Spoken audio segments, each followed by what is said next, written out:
Ba't yan mo pa matulog? Matulog ka na nang makakilos na kami ng mami mo. Tama na, matulog ka na. Puro ka laro. Ang daldal mo. Ba't mo ako pinapagalitan? Ikaw ang dapat kong pagalitan.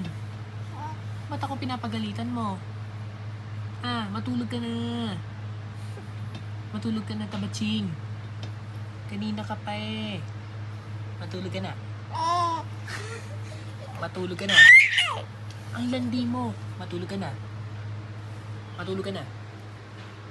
Matulog ka na, bata. Hindi kita kinakausap. Pinapagalitan kita. Sabi ko matulog ka na. Matulog ka na. Hindi kita kinakausap. Pinapagalitan kita. Matulog ka na. Bakit ako ang pinapagalitan mo?